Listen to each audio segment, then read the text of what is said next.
Hello and welcome to Fuck Your Opinion. This is a movie review show with yours truly, Sean, as host. Thank you for tuning in. Before we get started, if you wouldn't mind, please make sure to hit the like button down below. Make sure to subscribe. And if you're one of those jerks that's like, I'll do that later. Fuck you, man. I'm not going to do that. You know what? Go fuck yourself. Fuck you. And I'll say that again later because if you still haven't done that later, you're a real asshole. Okay, let's get into this, shall we? So, today I watched the movie Coming to America, not to be confused with Coming to America, but Coming to that's it's gonna be backwards, but to the number two, because it's a sequel to the original Coming to America. This one stars Eddie Murphy. Basically, it stars the whole gang from the original one, plus some new additions like Wesley Snipes and Jermaine Fowler.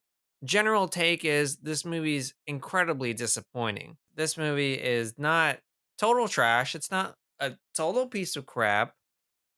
There are some redeeming qualities to it, but it's kind of like of diminishing returns where it starts off okay, starts off decent. For example, it starts with James Earl Jones's funeral while he's still alive. He's like, I want to still be alive while I have a funeral. It's a funny scene. I liked it. Morgan Freeman shows up. There's a lot of comedy in the first half. Colin Jost also has a really good scene. His one scene is better than the entirety of him and Tom and Jerry. So there's a lot of good little moments in the first half, but the second half totally derails. And what becomes apparent is that the original movie is very simple. We have Prince Akeem. He wants to find true love as opposed to an arranged marriage. So he goes over to America despite his father's wishes, Very simple, very straightforward. It works incredibly well, and everyone has their own time to shine, right? The problem with this movie is that while it brings back the entirety of the original cast, say for the mom, who they just kill off screen, not a single character has a worthwhile storyline. It's like it's too compounded and it's so convoluted, everything that's going on, that the simple joys of the original movie are just they're just ruined here. This movie tries to kind of recreate the original in a way and reboot it in a sense, much like say Bill and Ted 3 Face the Music does.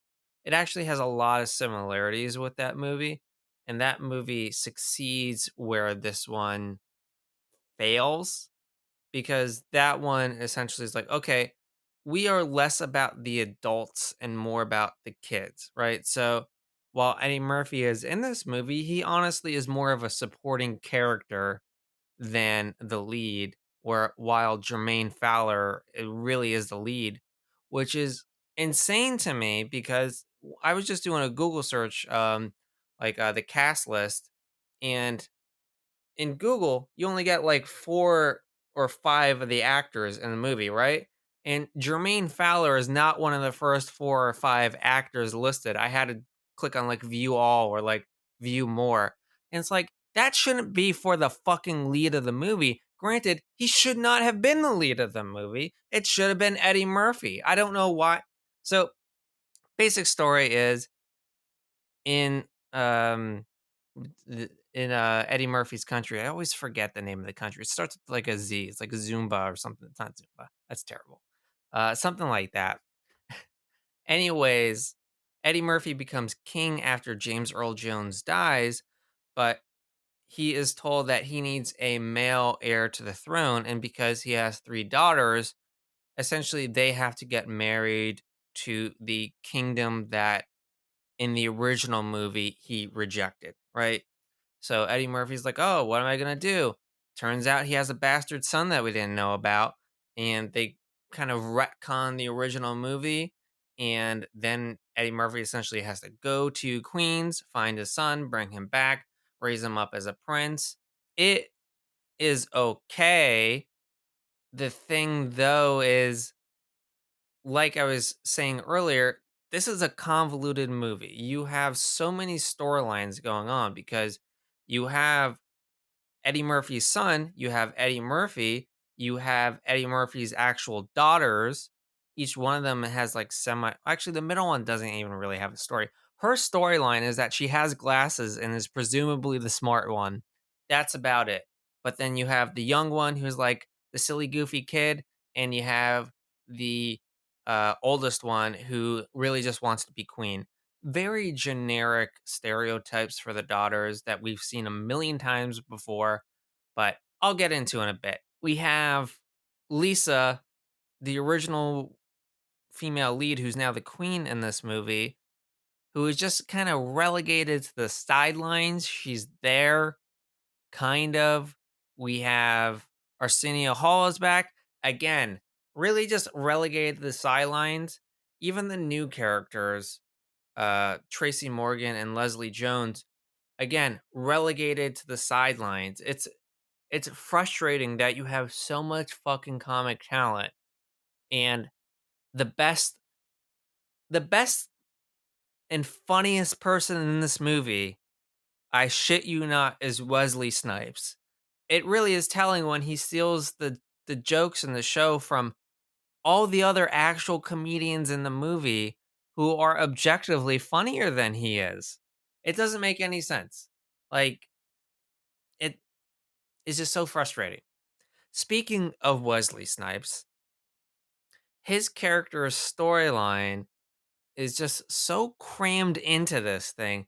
Essentially, he plays a rival, like he plays the leader of another kingdom who is some kind of like dictator warlord type. It's a little ambiguous, but that's kind of how he dresses. He has like a child army and everything, which is played for laughs, and it's like it's a little more serious. You know, they're doing like shake weights and stuff, and it's like, I don't think you can just throw this off to the side, guys.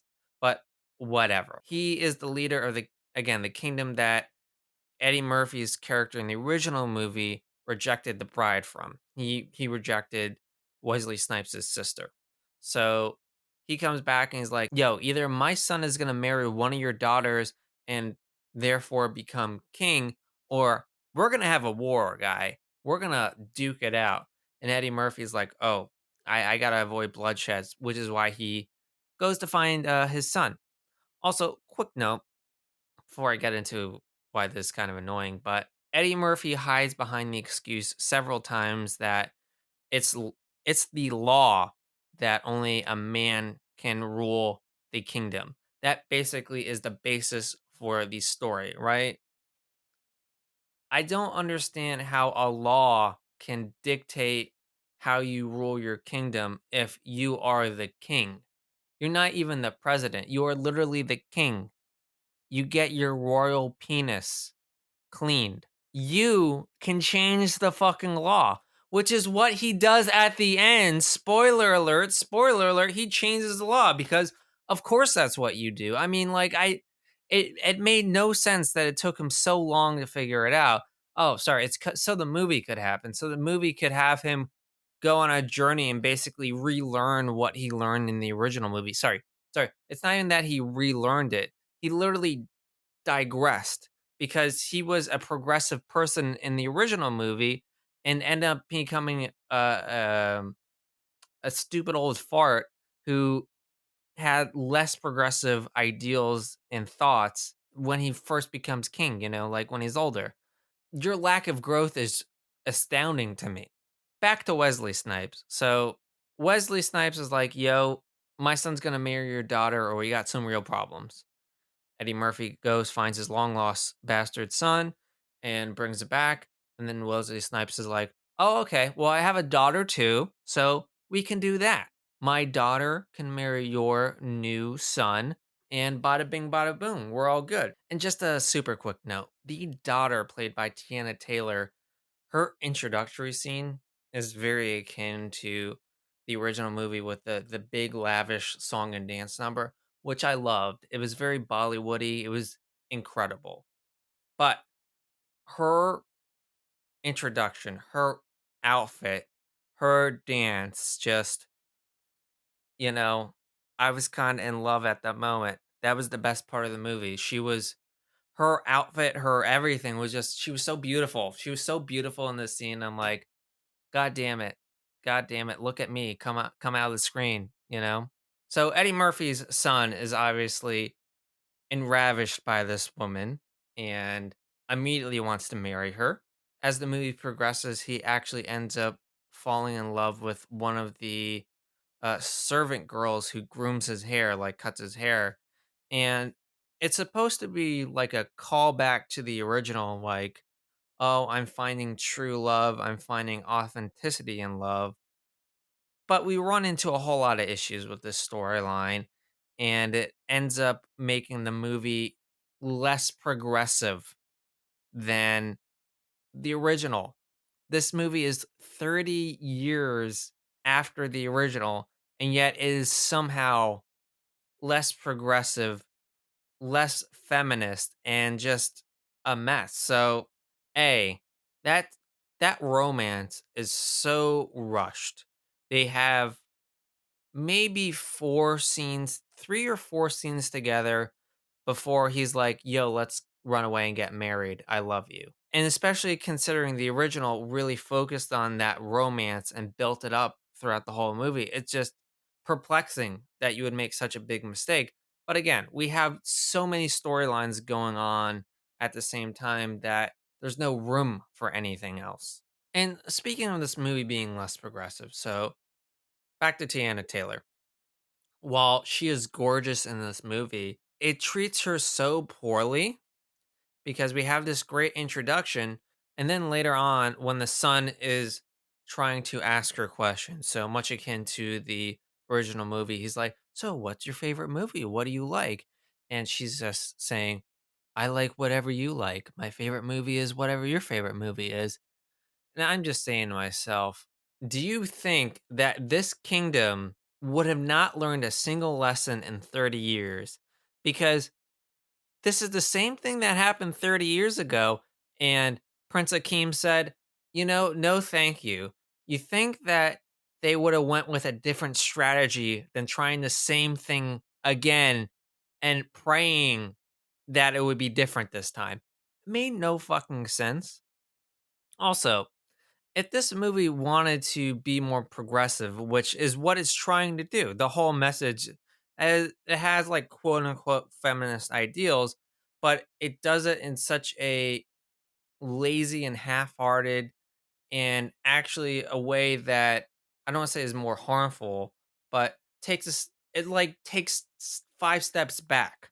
We need to be progressing, not going backwards. And saying the whole point again is almost like the creators didn't understand what the original point was, you know? And going off of this idea that honestly, this movie feels like fake pandering feminism as opposed to true gains, right? So we have Prince Akeem, and his 3 daughters, and basically part of the movie is him essentially learning to respect his daughters, which he kinda should have already, but whatever. The point is that it's trying to be like, well, women can be equals too, which I thought he already knew in the original movie. So Eddie Murphy's daughter, she is smart, she is strong, she is all these things that if you wanted to add adjectives, you'd go, oh, she is a strong female lead or a strong female character, right?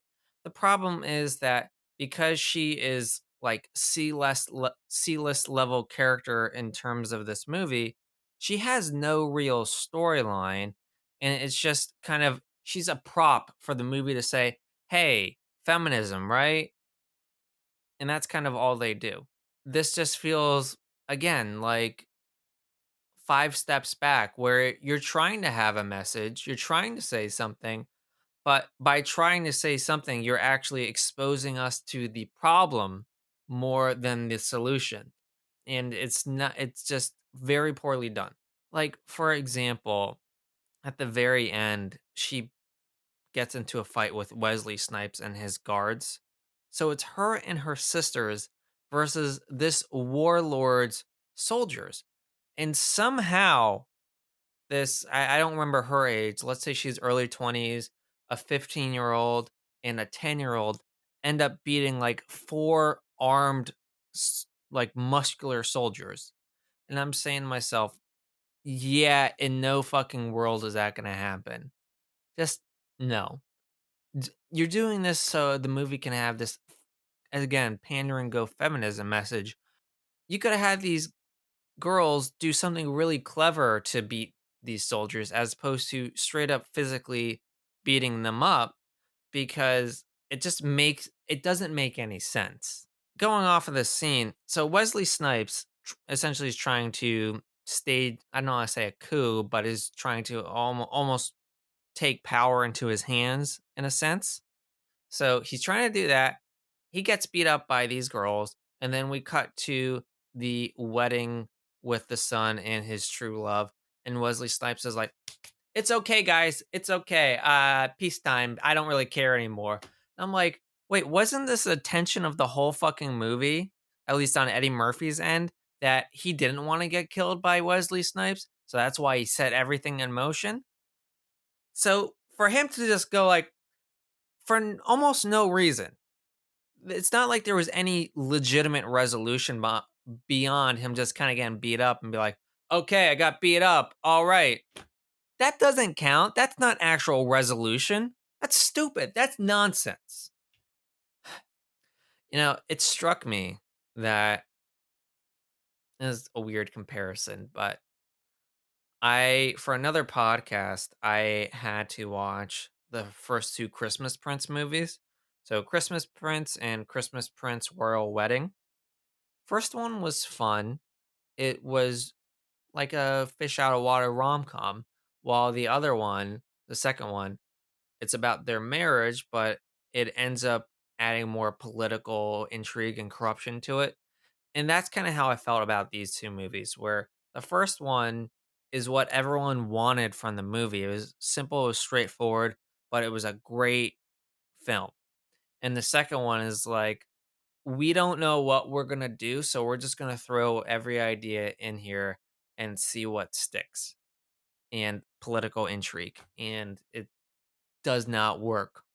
The only thing that works, to be quite frank, is the barbershop guys. The barbershop guys are always incredible, always fucking hilarious. Only issue I had with barbershop guys is the makeup wasn't as good as the original movie, which is kind of weird, but still great. Loved them. If I had to give this movie a rating, I would give it 5.5 out of 10. I mean, if it weren't for the barbershop guys, I'd probably give it like a 4, but they are that funny that raises the movie up. So yeah, 5.5 out of 10. Thank you for watching. Please make sure to like and subscribe so I can continue to make more content like this. And if you don't subscribe, and you just hate what I do, you know what? You can go fuck yourself. And you can tell me, you can write in the comments, "Sean, you told me to go fuck myself, so fuck you." And I would say, fuck you right back, because I just want to fucking like. I just want to subscribe. You just gotta click. It's not that hard. It's bam, bam. I just did it theoretically if I could, right? So like and subscribe. I also have a podcast, link in the description. Thanks for fucking watching.